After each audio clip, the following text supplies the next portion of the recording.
بسم اللہ الرحمن الرحیم۔ السلام علیکم۔ میں نے کہا بھائی اتنا ناراض ہونے سے پہلے میری بات تو سن لو۔ کیا یہ سچ نہیں کہ سندباد اور اس کے ساتھ تمہارے جہاز اور مسافر ایک جزیرے پر اترے تھے؟ کپتان نے کہا ہاں یہ تو سچ ہی ہے۔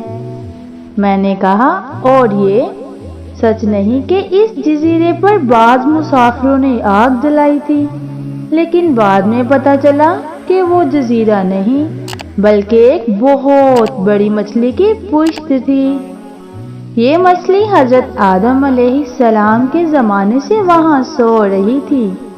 اتنے عرصے میں اس کی پشت پر مٹی جم گئی اور درخت وغیرہ اگ آئے۔ آگ کی گرمی سے وہ مچھلی جاگ اٹھی اور سمندر میں غوطہ مار گئی۔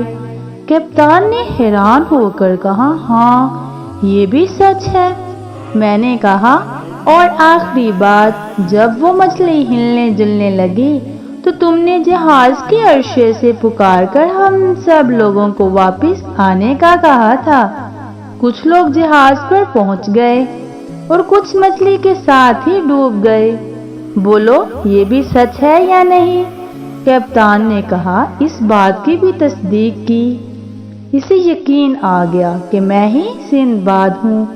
اس نے خوش ہو کر کہا خدا کی قسم ہمیں پورا یقین تھا کہ تم ڈوب گئے ہو، لیکن خدا نے تمہیں بچا کر نئی زندگی عطا کی ہے، مبارک ہو۔ مگر تم یہاں کیسے پہنچے؟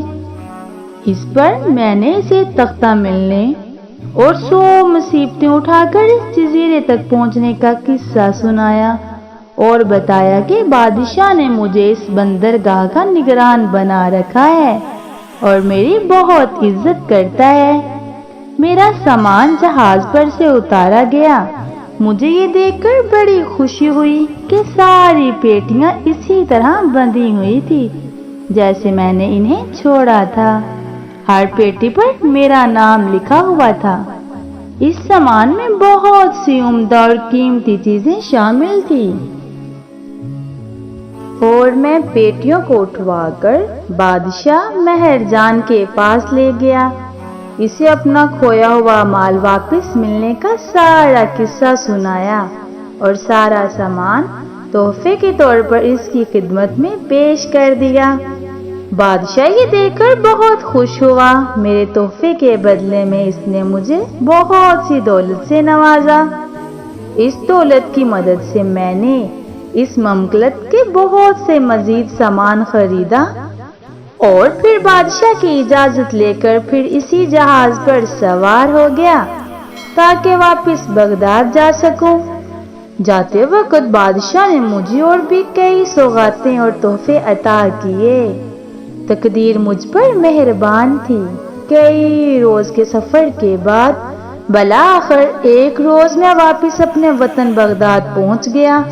میں سامان لے کر گھر پہنچا۔ میرے گھر والے اور یار دوست جو میری طرف سے بالکل نا امید ہو چکے تھے مجھے دیکھ کر بہت خوش ہوئے۔ یہاں پہنچ کر سندباد جہازی نے سندباد حمال سے کہا لو بھائی یہ ہے میرے پہلے سفر کی داستان، اگر اللہ نے چاہا تو کل تمہیں اپنے دوسرے سفر کی داستان سناؤں گا۔ یہ کہہ کر اس نے سندباد حمال کو شام کا کھانا کھلایا اور رخصت کرنے سے پہلے اسے بہت سی اشرفیاں دے کر کہا آج سے تمہیں دوسروں کا بوجھ ڈھونڈنے کی ضرورت نہیں۔ تمہاری وجہ سے مجھے اپنی بیتی ہوئی زندگی کو یاد کرنے اور خدا کی نعمتوں کا شکرانہ ادا کرنے کا موقع ملا ہے۔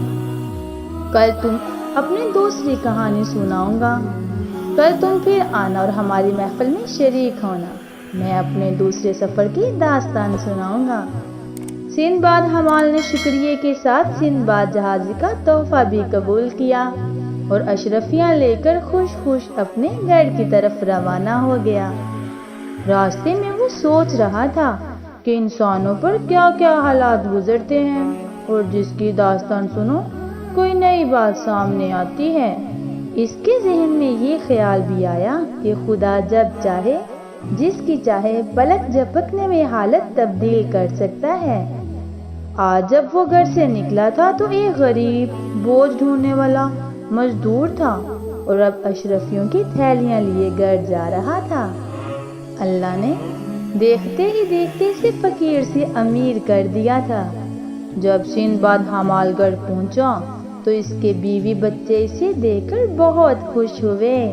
چلتے وقت سندباد جہازی نے اس کے گھر والوں کے لیے کھانے کے کئی خوان بھی ہمراہ کر دیے تھے اور اپنے خادموں کو حکم دیا تھا کہ یہ سب چیزیں سندباد حمال کے گھر پہنچا دی جائیں۔